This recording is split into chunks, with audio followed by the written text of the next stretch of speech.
परमेश्वर के नाम से जो सर्वथा दया है, जिसकी कृपा शाश्वत है। इनके पीछे लगकर तुम अपने आप को बर्बाद क्यों करते हो? तुम अपने उस प्रभु की भक्ति करो लोगों, जिसने तुम्हें पैदा किया और तुमसे पहले लोगों को भी, ताकि तुम उसके दंड से बचे रहो। वही जिसने तुम्हारे लिए धरती को बिछौना और आकाश को छत बनाया है और आकाश से पानी उतारा है, फिर उससे तुम्हारे पालन पोषण के लिए अनेक प्रकार के फल पैदा कर दिए हैं।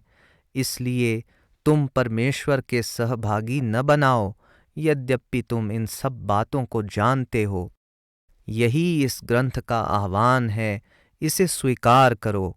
और जो कुछ हमने अपने बंदे पर उतारा है, उसके बारे में यदि तुम्हें संदेह है तो जाओ और इस जैसी एक सूरा ही बना लाओ, और इसके लिए परमेश्वर के अतिरिक्त तुम्हारे जो समर्थक हैं उन्हें भी बुला लो, यदि तुम अपनी इस कल्पना में सच्चे हो।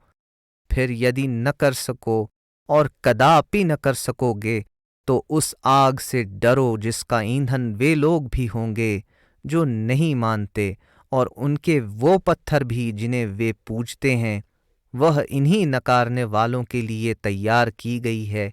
और उनको जो इस ग्रंथ को मान चुके और उन्होंने अच्छे कर्म किए, इस बात की शुभ सूचना दो, हे पैगंबर, कि उनके लिए ऐसे बाग हैं जिनके नीचे नहरें बहती होंगी।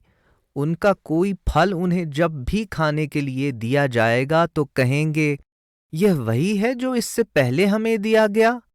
यद्यपि उनको यह उससे मिलता जुलता दिया जाएगा, और उनके लिए वहां निर्मल पत्नियां होंगी और वे उनमें सदा रहेंगे। यह स्वर्ग का दृष्टांत है, और परमेश्वर इस बात से नहीं शर्माता कि किसी वास्तविकता की व्याख्या के लिए वह मच्छर या इससे भी छोटी किसी चीज का उदाहरण दे। फिर जो मानने वाले हैं वे जानते हैं कि यह उनके प्रभु की ओर से सत्य आया है, और जो नहीं मानते वे कहते हैं कि इस उदाहरण से परमेश्वर का उद्देश्य क्या है। इस प्रकार परमेश्वर अनेक लोगों को इससे भटकाता है और अनेक लोगों को इसके द्वारा सन्मार्ग दिखाता है।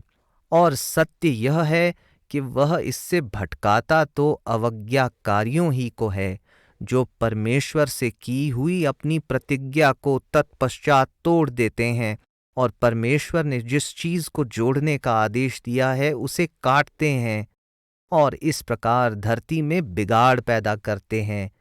यही हैं जो इस लोक और परलोक दोनों में असफल हैं। लोगों, तुम परमेश्वर को किस प्रकार नकारते हो? यद्यपि तुम मृत थे तो उसने तुम्हें जीवन प्रदान किया।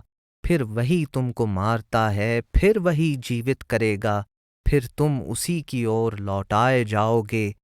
वही जिसने तुम्हारे लिए धरती के सब पदार्थ उत्पन्न किए, फिर आकाश की ओर ध्यान किया तो 7 आकाश बराबर संतुलित कर दिए, और वह हर चीज का ज्ञान रखने वाला है।